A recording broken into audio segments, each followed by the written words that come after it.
Nama saya Hirman Pasa, berasal dari Kota Kembang, Bandung. Pada saat itu saya menganut agama Islam karena turunan dari orang tua dan nenek moyang saya. Dan pada saat itu juga saya menjadi seorang pendidik di salah satu pondok pesantren di Kota Kembang, Bandung. Jadi pada saat itu saya sakit jantung, bahkan saya harus dirawat di rumah sakit Bromeos, Bandung. Dokter memutuskan saya harus dioperasi karena pada saat itu jantung saya bocor dan jantung saya itu udah biru sebelah. Nah, pada saat itu masih menganut agama Islam. Nah, di samping saya itu ada satu pasien jantung juga, cuman itu orang Kristen. Yang nunggunya itu ibu-ibu setiap pagi, setiap siang, sore, bahkan setiap malam suka menyanyi dan memberikan doa kepada pasien itu. Seperti mana pujiannya? Seperti ini. Bagaikan bejana siap dibentuk, demikian hidupku di tanganmu. Dengan urapan kuasa rohmu, ku dibaharui selalu. Begitu saya mendengarkan nyanyian itu, alunan suara si ibu itu, jadi saya itu agak tenang. Tapi saya yakin bahwa kata-kata si ibu itu akan menyembuhkan penyakit saya. Saya belum percaya waktu itu karena saya agama Islam, bukan agama Kristen. Tapi saya baru yakin. Nah, langsung di situ udah 2 hari kemudian pasien sebelah saya itu meninggal. Oh, berarti saya juga akan meninggal. Karena orang jantung itu jarang hidup kembali kalau udah masuk ICU. Tapi saya waktu di dalam ICU itu sadar tetap gitu, mendengarkan pujian si ibu. Nah, udah langsung gitu saya bilang, "Bu, tolong doakan saya, Bu." Si ibu jawab, "Pak, saya orang Kristen, kan Bapak orang Islam." Saya bilang, "Gak apa-apa, yang penting saya sembuh, Bu." Didoakan. Langsung si ibu itu naruh tangan di dalam dada saya sambil berdoa, "Di dalam nama Tuhan Yesus Kristus kamu akan sembuh." Di situ penyakit saya itu bukan hilang, tapi rasanya agak sedikit mengurang. Langsung di situ saya diputuskan sama dokter itu harus dioperasi. Pada saat itu 2 hari kemudian langsung pasien sebelah saya itu meninggal. Wah, saya juga bakal meninggal gitu pikiran saya, karena di sebelah saya itu dia meninggal. Nah, udah 2 hari kemudian saya pas jatuh mau dioperasi, si ibu itu datang kembali.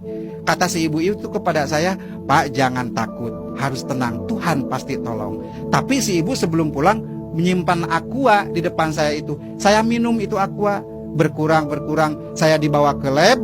Langsung dokter memutuskan saya tidak jadi dioperasi, sekaligus saya sembuh. Puji Tuhan, luar biasa. Baru doa, baru pujian yang dilemparkan ke badan saya udah sembuh total. Apalagi saya bilang kalau mengikutinya. Nah, pada saat itu gancang ceritanya saya langsung pulang ke rumah karena tidak jadi dioperasi. Saya udah jual apa-apa buat biaya operasi, akhirnya nggak jadi itu dioperasinya. Nah, langsung di situ saya nyari itu alamat si ibu itu. Cuman waktu itu saya lupa minta alamat si ibu itu. Padahal masih orang Bandung dia. Tapi nggak ketemu sampai saat ini. Nah, di situ saya langsung berpikir gimana caranya, karena saya itu guru atau ustadz di salah satu pondok pesantren, nggak mungkin lah saya bisa didemo. Nah, udah begitu langsung saya bisa ada hubungan kemana-mana. Langsung ada ngasih nomor kontak satu pendeta yang berasal dari Jakarta. Langsung saya menuju. Pada saat itu saya udah mengerti gitu ajaran-ajaran Kristen, tapi saya belum total. Nah, udah langsung saya tinggal di rumahnya pendeta di Jakarta sampai saat ini udah 10 bulan. Luar biasa, Tuhan Yesus menolong saya.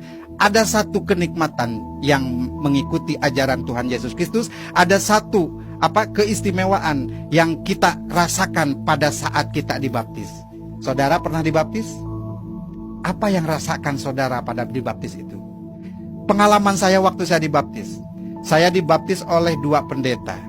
Ya, langsung begitu turun masuk ke kolam baptisan, saya dibaptis. Begitu ditenggelamkan, saya katanya pingsan. Padahal saya bukan pingsan, dibawa salah satu orang, tapi yang saya nggak kenal, ke satu tempat yang luar biasa indahnya.